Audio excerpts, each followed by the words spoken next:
earthquake to hit Western Europe for more than 200 years has left one person dead and more than 20 injured. There was widespread damage in Germany, Holland and Belgium. The authorities in all three countries are counting the cost, certain to run into millions of pounds. The earthquake registered between 5.5 and 5.9 on the Richter scale and was centred close to RAF Bruggen and the Dutch border town of Roermond.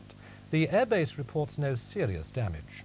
When the earthquake happened at 3:20 yesterday morning, thousands of people took to the streets in panic and some were then hit by falling masonry. Just a few kilometres from Wildenrath, several people were seriously injured. Only one BFG casualty was reported, a woman who was treated for shock. As Rob Olver reports, it was a busy night for BFG's service police. Here in BFG, reaction to the earthquake was swift. In Rheindalen, the JHQ police station was besieged with telephone calls.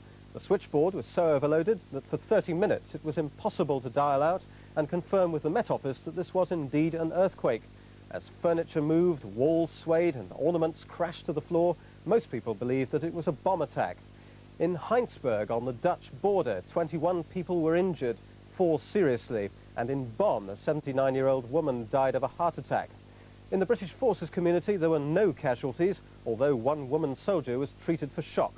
All over the western half of the BFG region, service police were out on the streets as people gathered on their doorsteps. In Düsseldorf, the RMP duty room was temporarily evacuated. Several hundred kilometres from the epicentre, the ripple effect was still strong enough to shake the control tower of the Army Air Corps base in Detmold. Vibrations were felt as far apart as London and Hanover. RAF Bruggen was in the worst hit area, and eyewitnesses all had much the same story.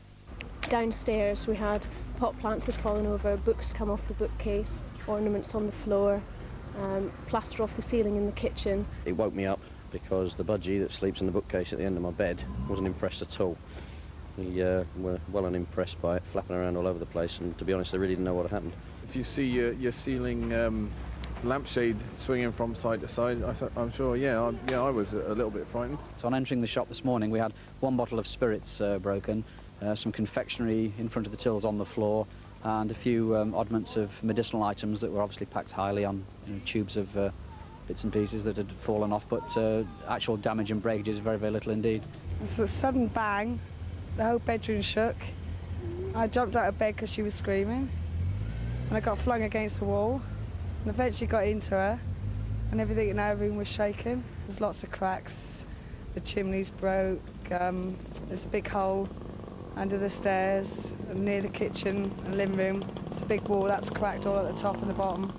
Operations at RAF Bruggen were not affected, and as in the rest of BFG, the damage was only superficial. But this was not the case in the nearby Dutch town of Roermond, where the cost of the damage is expected to run into millions of guilders. Over the border in Heinsberg, at least 70 houses were damaged, but insurance companies say there'll be no payouts. An earthquake is regarded as an act of God. That could be bad news if high winds strike. The experts say that with so many loose tiles about, the potential for disaster is enormous. Opinion is divided about the prospect of further tremors. Some seismologists say these could be the last for several centuries, but others point to the real possibility of further aftershocks. That's what happened in 1756, when an earthquake of similar intensity last struck here. Then the aftershocks came just 2 months later and were even more powerful than the original tremors. That report on the biggest earthquake in Western